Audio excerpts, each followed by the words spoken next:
Hello, everybody, and welcome to another Flexa webinar. And this time we are talking to a topic that is incredibly close to my heart, and this is disability inclusion. I have got the most fantastic panel here today, both with lived experience of disability, but also of inclusion and well-being, and really creating organisations where people can genuinely thrive. So just by way of introduction, if you haven't seen one of our webinars before, I'm Molly. I'm the CEO and one of the co-founders of Flexa. And Flexa is the platform where companies can get discovered for what makes them unique, but probably most crucially for this webinar, where individuals can come on and search for companies based on their own individual preferences or needs. So people interact with Flexa a little bit like you would with Airbnb, where you want a dog-friendly cottage with a hot tub. All those properties come up. On Flexa, people can come on and say, I would love a company where there is disability representation, where it is fully remote, where it is an accessible office. Whatever you need or whatever you want from your next company, you can find it with us. But enough about me and my company. I would love to hand over to our brilliant panelists to introduce themselves and their own experiences. So Toby, can I kick off with you? Yeah, so I am a workplace inclusion consultant. Before setting up my own consultancy company, I was a diversity and inclusion manager for the BBC and also Deloitte, the big accountancy firm. And I was born with a rare neuromuscular disability. It's something I've had all of my life. I've been a wheelchair user since I was a toddler.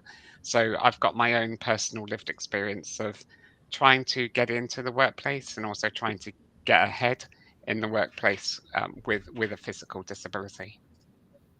Thank you very much for sharing that with us, and thank you so much for joining our panel. Leigh, I would love to hear from you. Thank you so much for the invitation to be here, Flexa and Molly. And my name is Leigh Ramsay, and I am a D&I partner at Maersk, and I'm also chair of our Disability and Neurodiversity Employee Resource Group. I am, however, participating today in my personal capacity. And I'd like to acknowledge that I am not an expert on disability inclusion. However, I do have a lived experience as someone with a physical disability. I was born with a gift called syndactyly, which affects hands and feet. And I'm thrilled to have the opportunity to share some of my insights with you today. So thank you so much again for having me. Wonderful. Thank you so much. And thank you for being here. Emily, love for you to introduce yourself.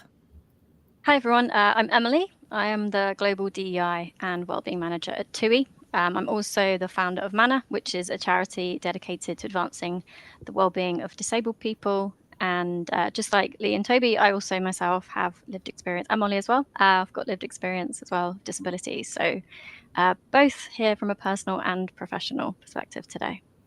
Wonderful. Thank you so much. And hopefully today for our audience, we'll have a very open and kind of discursive conversation. I know that a lot of people probably maybe feel a little bit uncomfortable talking about disability in the workplace, or maybe there's some stigma that is attached to it, or you don't know what to ask or what to say. So we're here to hopefully open up that conversation a little bit and make people feel a bit more at ease and a bit more educated about what disability inclusion looks like in the workplace, but also what disability can look like, because every single one of us here is living with some form of disability or condition. And actually Flexa was born out of a lack of inclusion. So when I started my career, I chose to start off in investment banking, which is probably not the most inclusive environment I could have chosen. And but I didn't know at the time that actually I had a chronic illness that was going to eventually be classified as a disability. So for about 18 months, I was struggling with not being able to walk, with kind of rashes on my face swelling up. I was cycling to the office wearing slippers so that they'd cushion my feet more so that I could walk. And after about 18 months, they said to me, well, we're really open to the idea of you working from home one day a week when this does flare up. I was amazed. I was one woman in a team of about 70 men, I think. So I had never seen flexible working really role modeled, because back then flexible working is very much, sadly, seen as more of a female thing. I went to an occupational health therapist who recommended I be classified as disabled. And 10 days later, thank God they did say that, because 10 days later, a settlement package was put in front of me. I was sacked and I was told to leave immediately. So they clearly did not want to accommodate the condition that I had. And I went into the job hunting process just realizing how much a lack of transparency affects people that genuinely need certain conditions in order to be able to work.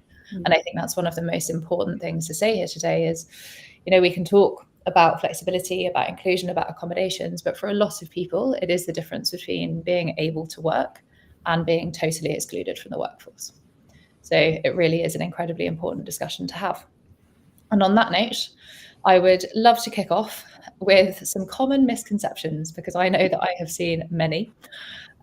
So first of all, I'll start with you, Emily. What do you think the kind of most common misconceptions about disabilities in the workplace are that HR professionals in particular need to be aware of?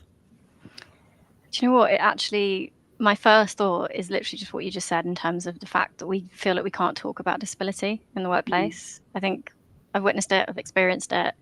I think realistically, people are very frightened of disability. And what happens is when people feel that fear, it leads to silence, and then that silence leads to stigma. And for disabled people, that silence is so incredibly loud. It sends out a message that you're not important, you don't matter. And I think that's something that we really need to challenge in workplaces. I think we need to talk about it. You know, conversations like today are so important because disability is not a swear word and it's nothing to be ashamed of. And I think, as you said before, I think that whole sort of, I'm afraid of saying the wrong thing. And of course, like I really appreciate for a lot of people, it's very natural to feel nervous about saying the wrong thing and you don't want to offend anyone. But ultimately, we need to encourage conversations about disability because not saying anything really fuels that isolation. And there's nothing worse than feeling isolated in the workplace. I'd also say I think it's a company-wide conversation as well, because I think the focus should be on disability inclusion across a company, because I think it's very often we look at trying to fix people and fix situations, but actually it's about fixing the workplaces in the first place, making them inherently inclusive. So that's what I would say the biggest misconception is. We need to actually start talking about it and not feeling frightened about it, because at the moment it feels like very much it's not a priority. I think for a lot of workplaces as well is in terms of DEI, disabilities, if I'm being completely honest, very much like the last thing that people think about when they think about inclusion, and it definitely needs to be a priority moving forward. Totally agree with that. I do think it is ultimately this kind of fear and this lack of education around it as well that means that it's probably been deprioritized because people feel so uncomfortable. But ultimately, we can only make progress when we understand and talk about disability inclusion in the workplace. Toby, I'd love to hear from you about what you see as the most kind of common misconceptions in workplaces that HR professionals need to be aware of. Yeah, so very often we have this stereotype of who is disabled, and this has been perpetuated by society. So the first image that we have is somebody in a wheelchair or somebody with a physical, visible disability. If you think the international symbol of disability is a wheelchair sign, we see it in parking spaces, we see it in accessible toilets. So that's in our psyche as a society. But disability comes in all shapes and sizes and is a bit like an iceberg. You know, some of them are very visible above the waterline, but there's a huge amount of disabilities that are invisible or not so apparent beneath the waterline. I also think there's this kind of misconception that when organizations implement adjustments or accommodations for disabled people, that they're going to be very costly. But the data actually tells us the vast majority of adjustments that people need don't cost anything. And where there is a cost associated, we're talking just a few pounds in the UK rather than thousands of pounds. So yeah, I would say those are some of the most common misconceptions that I hear about regularly. Yeah, totally agree with that. Disability comes in so many different shapes and forms, and the representation of that and understanding that, I think, is absolutely crucial to being able to be inclusive. Because if you don't know and you're not understanding what that kind of spectrum of disability looks like, then ultimately you can't make those adjustments that are needed. Leigh, I'd love to hear your opinion on what you think the kind of common misconceptions around disability are. Thanks so much, Molly. I think in addition to what Toby and Emily have said is that many people still believe that disabilities are permanent, and there are many disabilities that, of course, are temporary. For example, breaking a leg. Others are more progressive. If you think about multiple sclerosis or worsening eyesight, these sort of change slowly over time.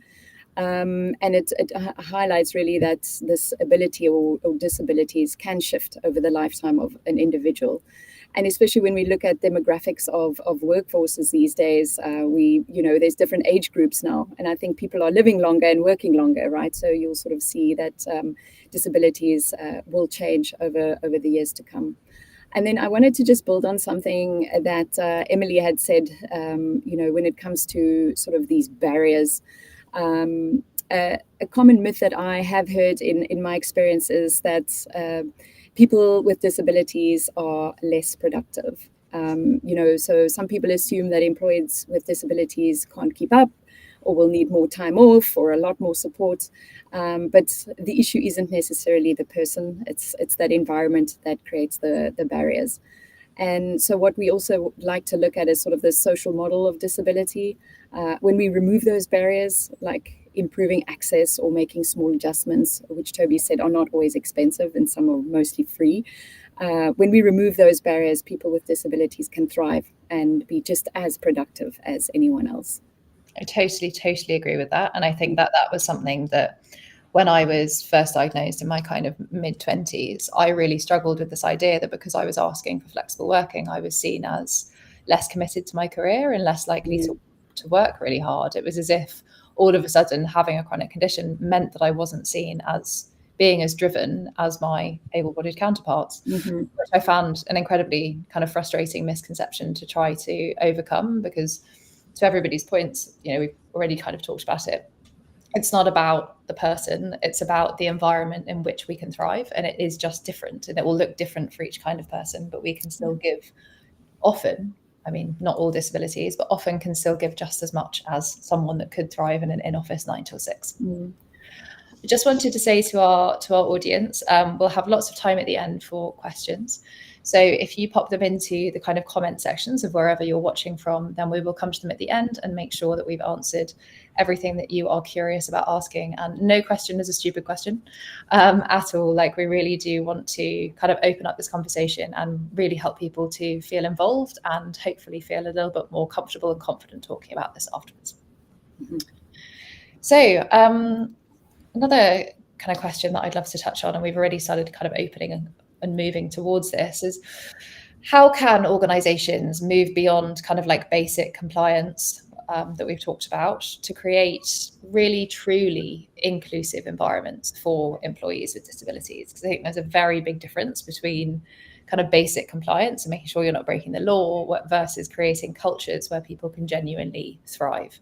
Toby, obviously this is your specialty subject, so I would love to come to you first. Yeah. I mean, you're right. Organizations need to move beyond compliance or their duties under the relevant legislation. So here in the UK, for example, we've got the Equality Act, and disability is one of the 9 protected characteristics. And I'm really inspired by something that was really popularized by the disability rights movement in the 80s and the 90s. They use this phrase, "nothing about us without us." And it's about involving the people who are directly impacted by a policy or a process. And so as an employer, that means start talking to your disabled employees and get their feedback. And you can do that in so many different ways. You can do that through anonymous surveys, and anonymous surveys usually elicit a great response because people feel confident in being able to share things anonymously. If you are lucky enough to have a disability employee resource group, that's a great resource to tap into. You could also do focus groups or one-to-one interviews, and just really understand what the day-to-day experience, the real life experience of your disabled employees is like. And just one thing to bear in mind is that you probably employ more disabled people than you think, or what your HR management information system is telling you. Because quite often, this is my experience, like the HR management information system might tell you that you're employing sort of between 1% to 5% of disabled people in your organisation. But we know that actually in the UK, for example, that 16% of working age adults are disabled. And so there's this huge gap between what's reported and what's probably happening in your business. And that happens for a number of reasons. So quite often people don't realize that they're disabled, or they might not identify as being disabled. So they don't tick the box to say that they're disabled. The other thing is around psychological safety. A lot of people are worried about disclosing a disability because they're worried about fear of like backlash or any consequences on their career advancement. So again, they're not very forthcoming in that. So just take time to kind of build up that trust, build up that psychological safety with your employees, get real life feedback from them to understand what's really going on. A colleague of mine talks about speed humps and roadblocks. What is slowing you down, or what is preventing you from thriving in your career? That's such a golden question that you can ask your disabled employees to really understand what barriers exist in your business, and then get into the business of being a barrier removal specialist. Go about trying to remove as many of those barriers as possible. Brilliant. That was so useful to really understand exactly, I think, to your point, those roadblocks and exactly what they could be. And it could be as simple as actually understanding the makeup of your workforce and how you then accommodate them as well. Like, totally understand. And that's one of the questions we'll come to later, is about how to disclose a disability if you do have one, because not everybody feels comfortable, right? Leigh, I would love to come to you and hear kind of your opinions on how organizations can move way beyond just that basic compliance to genuinely inclusive working environments. Yeah, Molly, I think what Toby had said around inclusive leadership and psychological safe spaces are so critical. But I wanted to add to this convo then just around building inclusion into every step of the employee life cycle. I think that's so important, and not to sort of see them in isolation. So, for example, it's not just about accommodations when somebody hires. It should show up in how we recruit, how we onboard, how we support, and how we develop our talent. So it requires of an organization to essentially look at the full life cycle. So, can we offer flexible work options? And fortunately, 5 years ago, we went through COVID, unfortunately, obviously at the time, but it has shown us that work from home is very much achievable. And then also looking at things like including equal opportunity statements in job ads, flexible learning paths. People learn differently. So, sort of seeing how we can adjust some of our learning offerings to meet those needs. And then also, I think very importantly, looking at inclusive recruitment and just how inclusive are our hiring practices. And then, of course, that involves partnering with organization, perhaps outside of your organization, that can provide some deeper insights into areas that we're not well versed in, for example.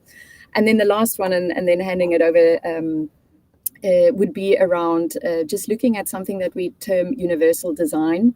So I think this is a really awesome one for companies to start focusing on moving forward. So it's really about building environments and systems that everyone can access and use without needing to make special tweaks. So if they're naturally inclusive, we reduce the need for once-off accommodations down the line. This obviously isn't legally required, but I think it's a great mindset for companies to aim for. Totally agree with that. I think the normalization of inclusivity and flexibility is really key in this conversation. It's not about having to justify your need for it, but rather creating environments that level the playing field for multiple groups, not just one kind of person. Emily, I would love to hear your opinions on how we can move to creating genuinely inclusive environments rather than just doing the very basic levels of compliance. I think with a lot of topics related to DEI, I think people feel very overwhelmed. Organizations just don't know where to begin. So I would definitely encourage people just to start somewhere. I was having this conversation the other day where someone was saying, I just don't know what to do. I don't even know how to begin with this. And so just start somewhere. It doesn't have to be everything all at once. I think as long as the changes are small and meaningful, you're taking a step in the right direction. It could be something as simple as, the next presentation that you do, run the accessibility checker. Next time you have a meeting or a workshop, make sure that captions are there by default. I think it's those small micro affirmations, those daily practices that people are doing that actually add up to really big things. Because I think very often organizations think they have to go in and do everything all at once, but it can actually just start small and build from there. And I think that's the crucial thing. And I also want to echo what Toby said regarding nothing about us without us. I think that's really crucial. But I'd also like to build on it, actually, because I think it should go even further than that. I think it should be nothing without us at all, full stop, because nothing should be considered without disability being considered, ultimately. Because I think very often people think, oh, I'm doing disability training, I need to get a perspective from lived experience. But it's when you should be training full stop. That's when we should be getting lived experience and reaching out to our disability networks and understanding from disabled colleagues, as opposed to just having it as an afterthought when we're talking about disability. It should be part of the conversation from the get-go. So I think it's about focusing on progress rather than thinking about getting to that end goal of perfection and just starting somewhere. Totally agree with that idea of, it doesn't have to be that you spend a year designing all of the changes that you're then going to go and roll out. Like, it should be an iterative process where you're getting feedback from the people that it will obviously affect as you start to roll that out, and involving people, the right people, in those conversations from day one. And I think that kind of ties in what all of us have said around this normalization, and making sure that it's not about justification of why you need flexibility or why you need a certain thing. Actually, one of the easiest things that a company can do is to think about inclusivity from its core, think about flexibility, think about representation, think about genuine diversity, and making sure that everybody can thrive. And then taking that and seeing, okay, has the number of accommodations that have been requested dropped? Have the number of employment law tribunals that I used to go through dropped, in order to see those as the kind of right markers of creating a working environment that isn't problematic for lots of people with protected characteristics. Yeah. So we kind of touched on this briefly, around disclosing disabilities. And I know that people have very different views and experiences of this within the hiring process. And, you know, from personal experience of mine, after I lost my job because of my disability, I stopped disclosing it in any job application at all. I wasn't comfortable doing it, and I would wait until the kind of offer stage of a conversation to then say, hey, you know, I do need flexible working.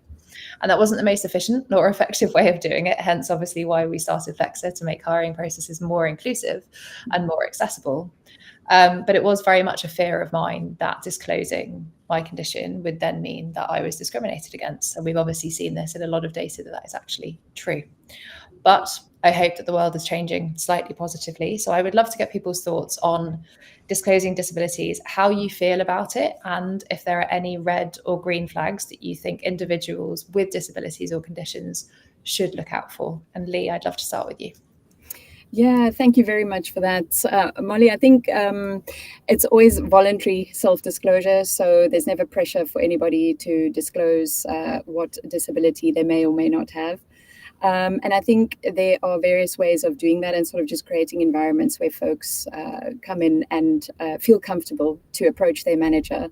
And then it's also just up to that leader to role model empathy, right? And sort of that curiosity around, okay, so tell me a little bit more. How can I support you? What would good support look like? And I think, you know, when that sort of gains traction and you get the critical mass around that in an organization, that message filters to other teams, to other leaders, you know, and it creates that sort of that experience within an organization where, okay, we actually, you know, it's normalizing the conversation and creating safe spaces where people feel they can self-disclose. Now, because also I work for a company that has a global footprint, you know, also where we store this data becomes quite an interesting topic, and it's obviously very much legislated by the countries. So we have to be very, very aware of that in that sense. So it's quite easy for folks to come forward. Of course, it can be in person to their direct manager or HR, you know, or it could be through disclosure surveys or campaigns. And of course, it needs to be very, very closely monitored with what the legal aspects are to that specific country, because it is a protected category. But I think, you know, the more we normalize these conversations, you know, the more folks will feel at home to come forward and create a movement. Totally agree. It's about normalization and opening up those conversations. Yeah.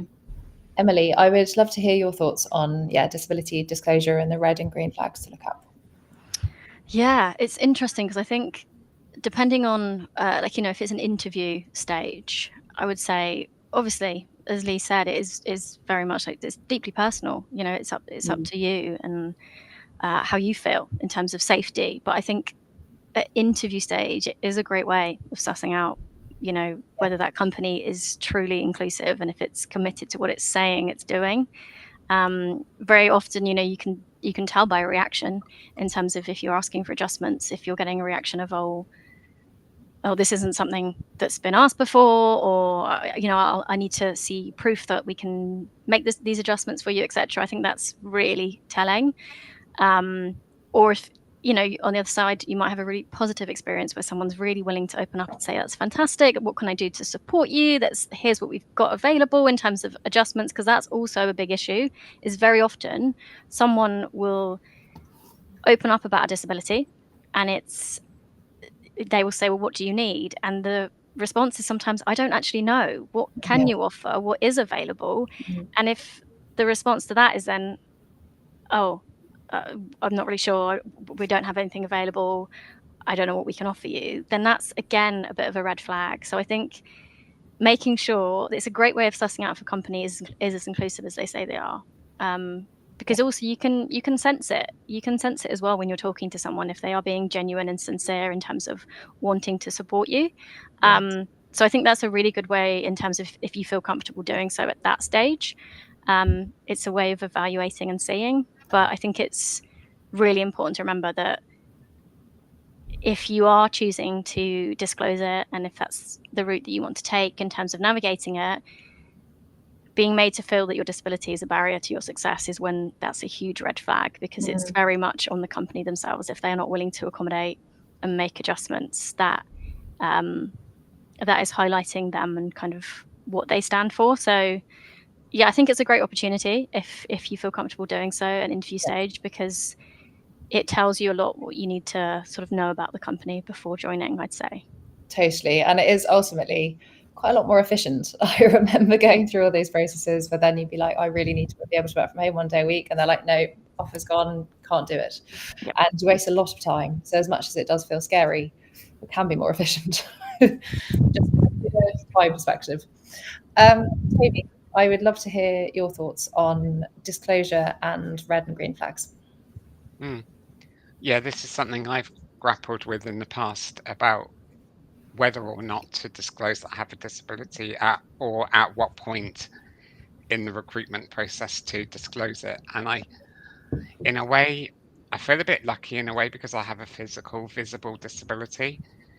So if I get called in for a face-to-face interview, it's something that I can't hide. Yeah. But I think that people who have an invisible disability or a fluctuating health condition, it's a lot more challenging. Because if you do have an invisible disability, very often you have to come out about it on a regular basis. And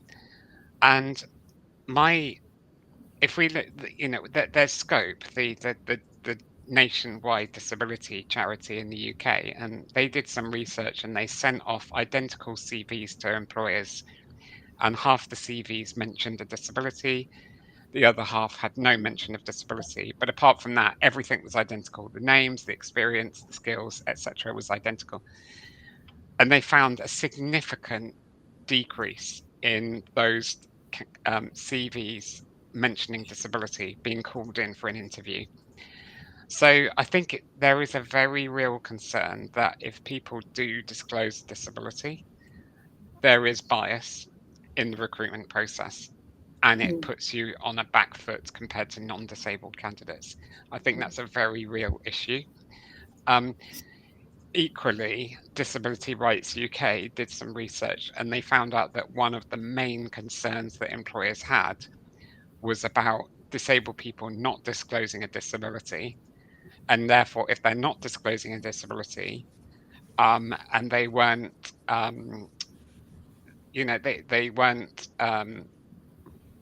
made kind of reasonably aware that somebody might have a disability in order to kind of put in the adjustments, then that also puts them in a difficult spot. So we're in this difficult position where people have a fear of disclosing a disability, but then employers have also got a similar fear about people not disclosing a disability. And I think, yeah, my personal experience has been that I've actually hidden that I had a disability because I thought that it would be detrimental to getting through the recruitment process.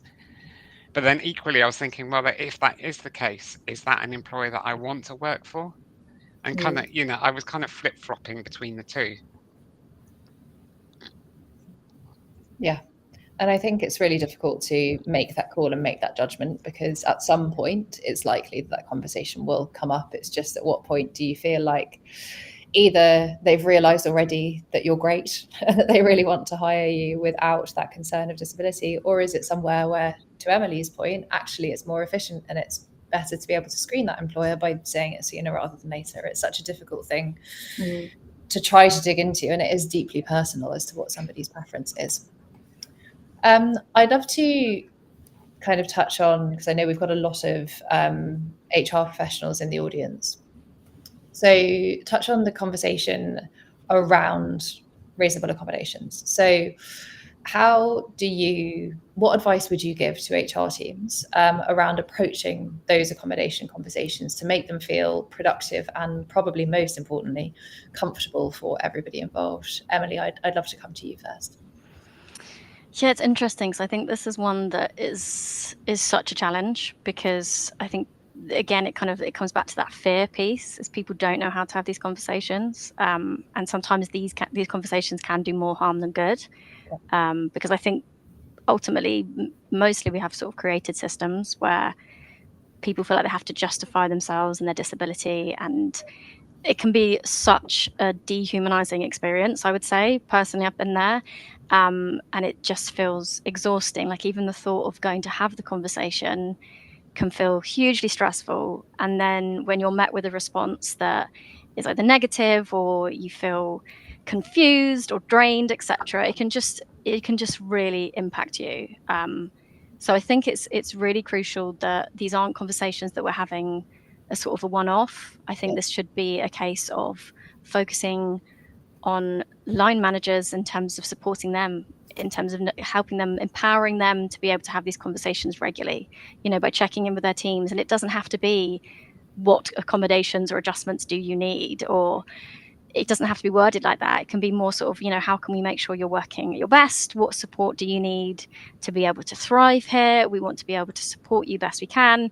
There's different ways that you can word it. I think language is really important, and focusing very much on the support piece too, as opposed to saying, what do you need? I need to see proof. That's come up a few times. I know colleagues have dealt with that, where I need to see medical proof before we can consider anything. And that leads to so much distrust, is when someone is being open and honest and really vulnerable, and then you hear that back. And it feels sometimes like an interrogation, whereas I think that needs to be shifted to more about collaboration, about how can we work together to get the best possible outcome. But that does feed very much into that psychological safety piece as well. If you're creating those environments where people feel safe to be themselves, at TUI we have our phrase is "come as you are," so we encourage all our colleagues to come as they are. And I think if line managers are regularly having conversation with their teams, it becomes part of their sort of check-ins. It becomes part of the culture, as opposed to being that sort of special conversation. And I think we should stop, treating them as sort of exceptional, things that it's something that's so taboo and people don't want to talk about it. Whereas it's like, actually think about it differently. Some people like drinking coffee, some people like drinking tea, some people need a standing desk, and some people will need quiet spaces. It's just normalizing the fact that we all work differently. Yeah, and there's very similar to what I always say is, like, people in working environments are like plants. Like, some plants need acidic soil, some need alkaline, some need more light, some need more water. Like, ultimately humans are like plants in the sense that we don't all thrive in the same environments. Leigh, I would love to hear your thoughts on approaching those accommodation conversations. Yeah, I think I'll start by saying that just lean into the unknown. You don't have to have all the right answers. I think it's an iterative process. It's a two-way communication. So if somebody were to approach you around requiring a sort of accommodation or adjustment. I think it's just really leaning in with curiosity and don't fear saying the wrong thing. You also would probably be set up quite well if you familiarized yourself with what accommodations your company or organization could offer. For example, does your company have a quiet room or a quiet zone? What assistive technology do you have? I think in the world that we work in at the moment, many of us use Microsoft Teams. So there are quite a few functionalities built into Teams that can really help accommodations. And by that, I mean captions, recording, noise reduction. There's also things like Copilot, etc. Adjustable desks. So just kind of familiarize yourself and go into that conversation with curiosity and, how can I help you? What would good look like for you? And of course, if we don't have something in the toolkit when it comes to accommodations, then that could be the building blocks to adding things later for that specific company. So I would just encourage folks to not fear the topic too much. Exactly. It's about curiosity and collaboration. Very from the other side, when you come in asking for a certain thing, you don't necessarily expect everybody to have all the answers or to be ready to go right now and to know exactly what to do. It's about coming to a solution together with a lack of judgment, I think, which is one of the most important things. Toby, I'd love to hear your advice for people approaching those kind of conversations. Yeah, I mean, for HR professionals, there's two things to really think about. One is what they can do to actually support line managers, because your relationship as a disabled employee with your line manager is probably the most crucial relationship that you've got at work. So if your manager doesn't feel confident or comfortable about talking about disability, or they don't know what workplace adjustments are possible or how they can request those adjustments, then that relationship can break down really quickly. And that employee can start to really be disengaged, or they might feel that there's no future in the organization, and they decide to leave the organization. I think the other thing as a HR professional is really to think about the systems and processes for implementing adjustments, because what you want to do is you want to try and eliminate as much bureaucracy and friction as possible. So if it takes a very long time for a workplace adjustment to be implemented, or there's a very convoluted process to get the budget signed off, or your IT department keep rejecting requests because they say, well, this piece of assistive technology just isn't compatible with our cybersecurity policy, or it's going to take us a very long time to get through the procurement process to buy the licenses in the first place. If you can remove any of those friction points, the better, because for every day that a disabled employee is not getting the adjustments they need, just that frustration, that resentment builds up. They're not going to be effective in their role. They're not going to be able to do their best work for you. Yeah, totally agree with that. I think that's a brilliant place to kind of segue into questions, because we've had loads come in, and I also, a couple of them, people are asking questions that we were going to carry on with our discussion. So I feel like that's a wonderful kind of vote of the fact that people really do want to hear about those topics. So while I'm coming to all of the questions that are coming in from the audience, please do put more questions into the chat and we will absolutely come to them. With questions from our panelists, please do jump in. I'd love to hear everybody's opinions. And obviously, please do get involved in the comments as well if you'd like to have a chat. So the first question comes from Lisa, and she's asking, how can you encourage the company that you work for to take this more seriously, especially smaller companies who might not have the team structure or the budget to be able to address those issues, such as not having an HR team, which is obviously really common. Like so many startups and scale-ups will be in the position where they don't have all of these kind of accommodation granting processes or certain avenues to go through. So Toby, I'd love to hear from you what you think about the right steps to take when you're starting off small and early. I always like the phrase that Simon Sinek says in his book, Start With Why. He says people don't buy into what you do, they buy into why you do it. So you need to help your senior leadership team understand why disability inclusion and accessibility is important for their organisation, and to really tap into the emotions that go with that. And then once they're clear on the why, ask them to help facilitate the strategy going forwards, figure out the how. Um, and I would then layer on top of that is to have one senior leader who acts as your disability sponsor. So they are the person who really champions the careers of disabled people in the organisation.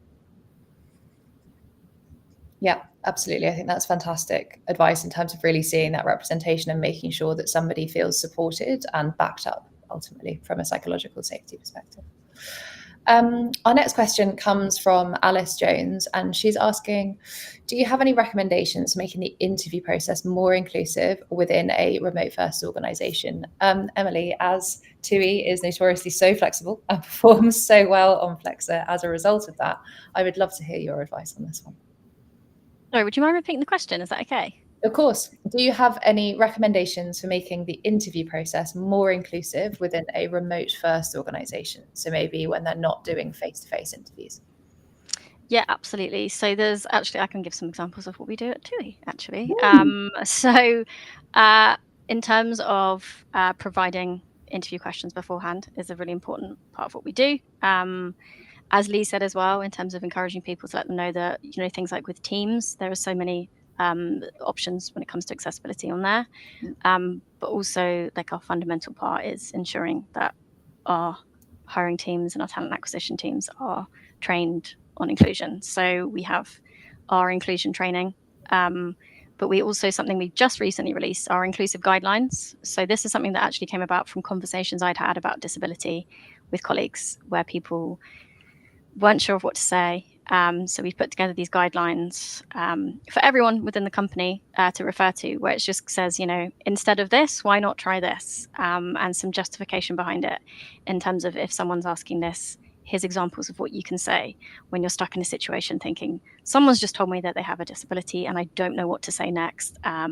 Because I understand you get those freeze moments where you're not expecting something and it just, sometimes your mind just goes completely blank. So by offering our colleagues support with these guidelines, we have them there kind of as a tool and a resource to use. And with that, we've created some training for our TA team as well with regard to that. So it's about helping them understand as well, like, as much as possible, because it's every single step and stage of that recruitment process that needs to be inclusive. It can't just be about, the very first step where you're giving them questions beforehand or you're making sure that the interview itself is accessible and inclusive. It's actually thinking about every single aspect of it, which again, it's just about looking at everything through the lens of disability, which is what we try and do with our talent acquisition team, is helping them to really understand it by giving them lived experience. And we've worked with our disability networking group at TUI as well in terms of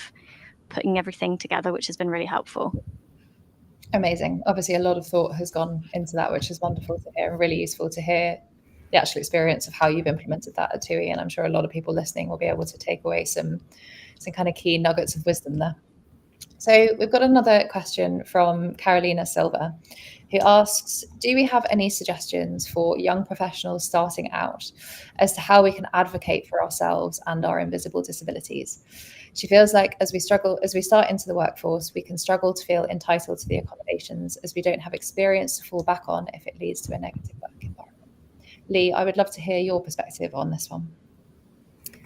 Yeah, young professionals, just talking about sort of the different ages within a workforce.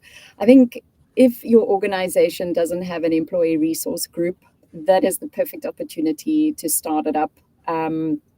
And I've had the privilege of working with a great bunch of colleagues who have worked really, really passionately behind this ERG that we have, to create a community, to create awareness, to create advocacy, And I think, once that starts up, it naturally takes off. It does take time, it takes energy, but I think, it's a really good place to start, especially if you have sponsors who invariably are senior leaders. They can help amplify that message, get it across the organization, open some networking doors. We know that senior leaders in companies are very well connected. They also have budgets most of the time. So, if you do need to invite in an external speaker. So that's one way of doing it. And then, just sort of activating it within the HR function. As I think Emily was saying a little bit earlier, disability hasn't necessarily got the attention across companies globally as much as other diversity dimensions have, perhaps.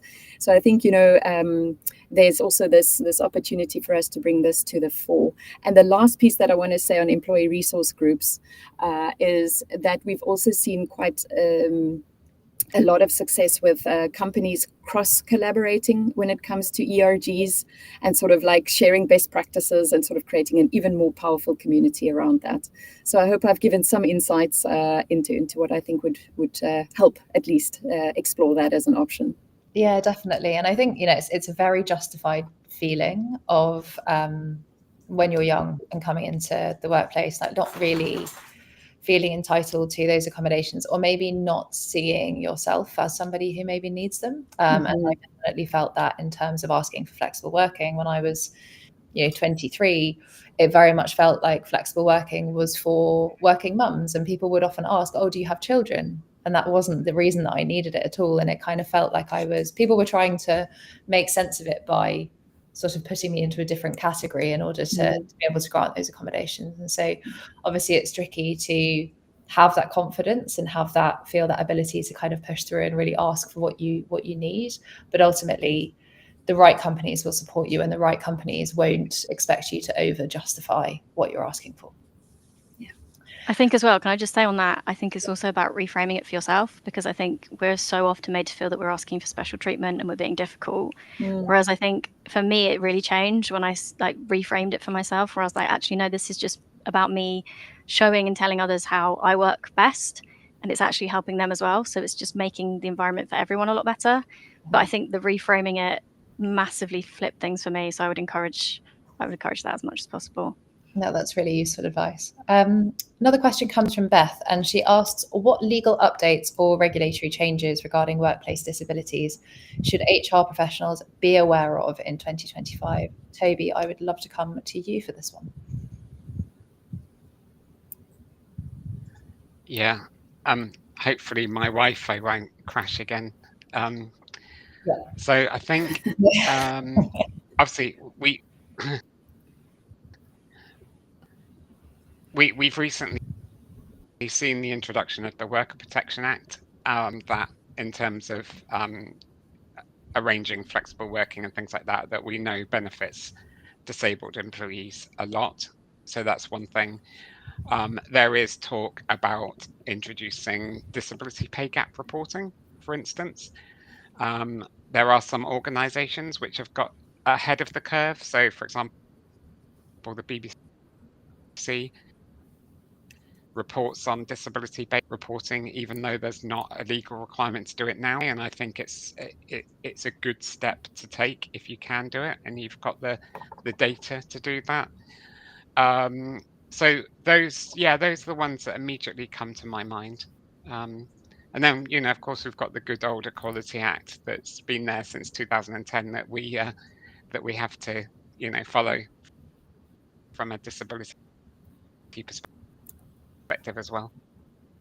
Yeah, that's really useful advice. And just as a kind of follow on to that one, there's quite a related question around disability confidence that I would love to get your thoughts on as well. So Matt Gurr asks, do you feel that the disability confident employers are doing enough? And is the criteria set to be a disability confident employer good enough? My answer to that question is yes and no.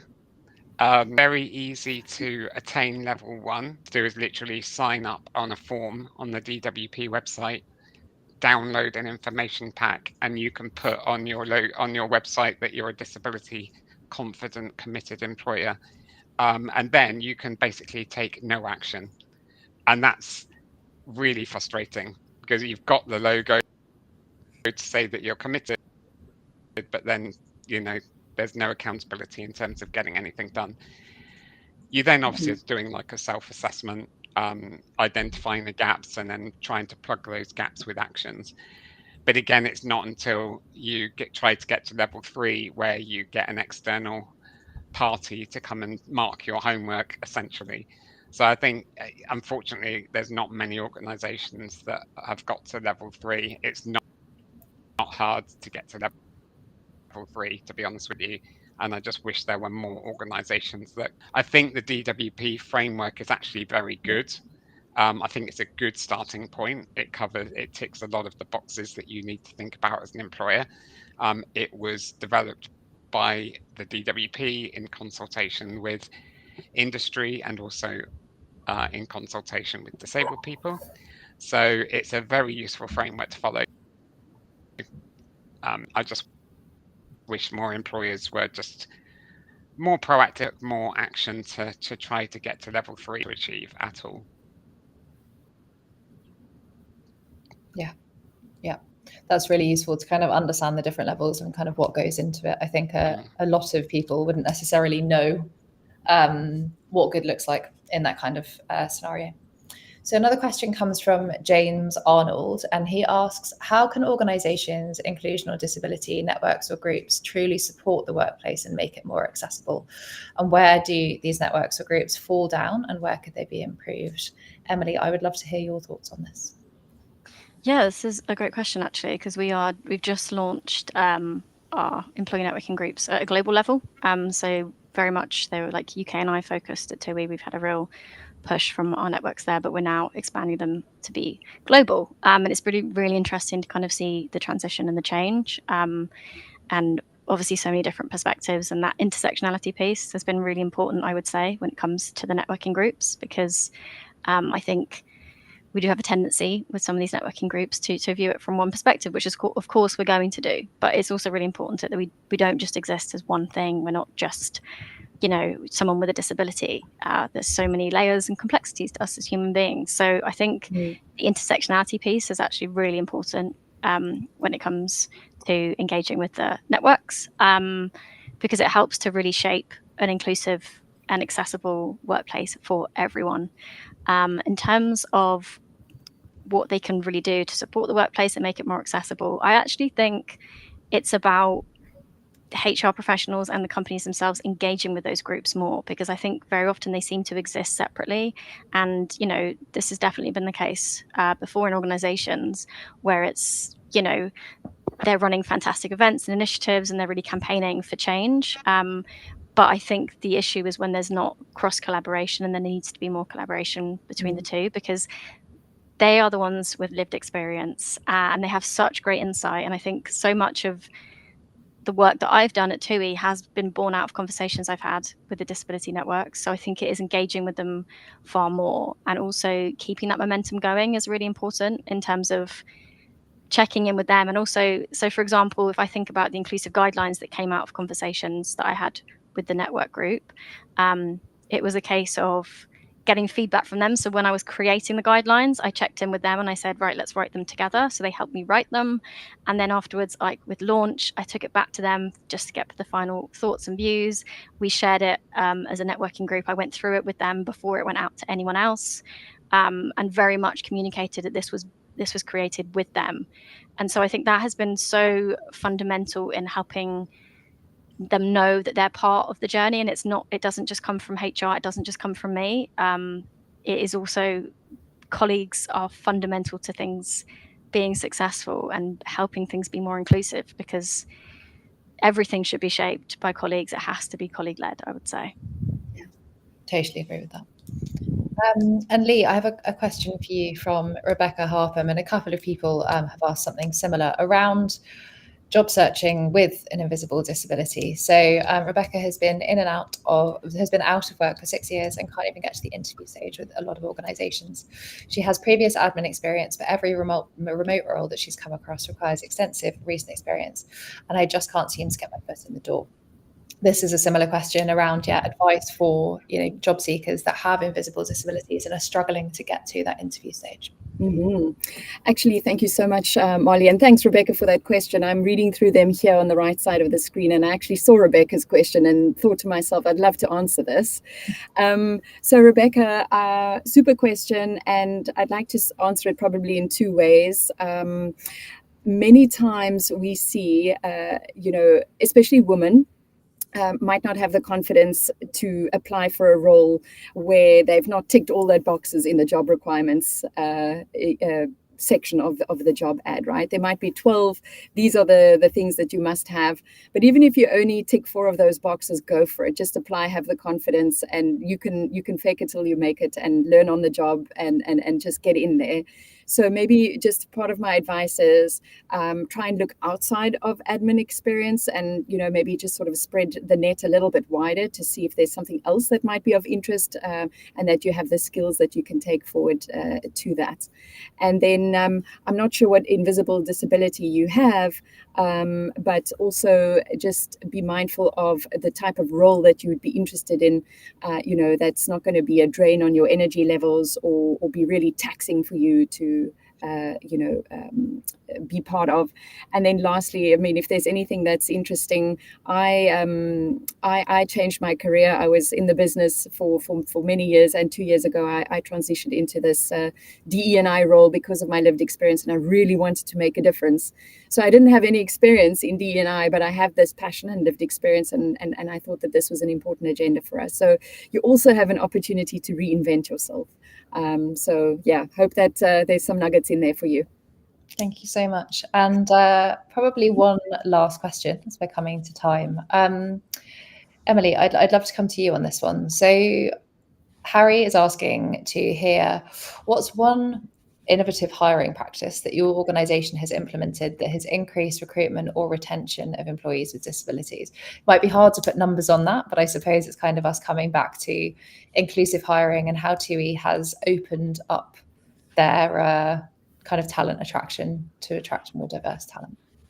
Yeah, it's a great question. I'm going to be honest in terms of the data side of things. I wouldn't say I have anything from that in terms of anything measurable, because we're still progress over perfection is where we are definitely at, and we're definitely on a journey with it. Turns out, probably, Leigh, as you know, global data is incredibly challenging.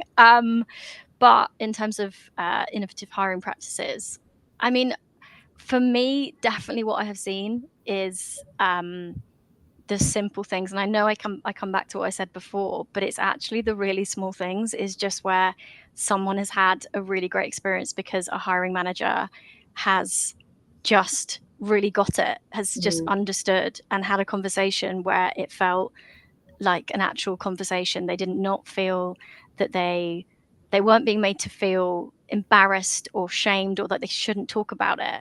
And actually what happened was, I remember there was one specific example that I can think of where there was some feedback, and someone had said that the hiring manager had opened up and said, oh, actually, I have a disability and here's what I find really helpful. So and by opening up and being vulnerable in a way, I think it really helped because the conversation was able to flow a lot better. And sometimes it's really important just to be like, actually, I've been there, I get it, I'm with you. And I think that really helped to break down some barriers, because I think this candidate had gone into this experience feeling very nervous about disclosing, had not mentioned disability beforehand, so didn't want to. But as soon as the hiring manager said, actually, like, this is a safe space, it completely transformed things. So something as simple as that, I think, and I'm not saying every hiring manager has to start talking about their disabilities, but I think normalizing the conversation, and when it is brought up, just not reacting in a way that makes someone feel excluded. And that is much easier said than done. But I think because of all the work that we've done in terms of with our training and all of the other pieces around inclusion at TUI, I think it's made a massive difference, because we've normalized the conversation a lot more now. And I think that's a really good place to get to. Yeah, that's really wonderful to hear. And I think, those kind of stories really show that you're getting it right when someone really feels confident to be able to do that back. I think there's a couple of things I'd like to add on the kind of inclusivity in terms of hiring. I think there's two brilliant things that you can do to help people that may have I suppose, like a need for different adjustments or conditions. And one is to be as transparent as possible about your culture, about your working environments, about your representation in your organization, so that somebody is empowered to make an educated decision about whether your company is right for them.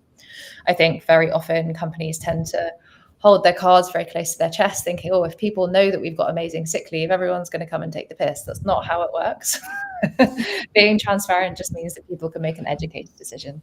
So that would be a huge one. And then I just wanted to finish with a really interesting stat that we found in our data at Flexa, which is that individuals with disabilities or chronic conditions are 1.7 times more likely to care about a company's commitment to diversity, equity, and inclusion.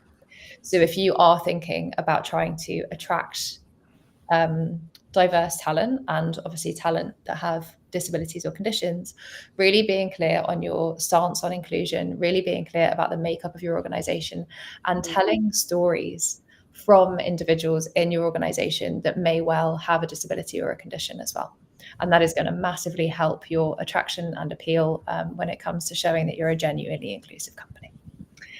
And on that note, we have slightly run over time. It was such a good discussion. Thank you so much, Toby. Thank you so much, Leigh. And thank you so much, Emily, for all of your wisdom and for having such an open and honest discussion with me. I'm sure that everyone in the comments has been saying how much they've learned. And I'm sorry that we didn't get to everybody's questions. We had so many. We could have spent a whole hour answering questions. I know. We needed another hour. But I really, really appreciate it. And please do feel free to connect with us on LinkedIn to continue the discussion. Thank you so much.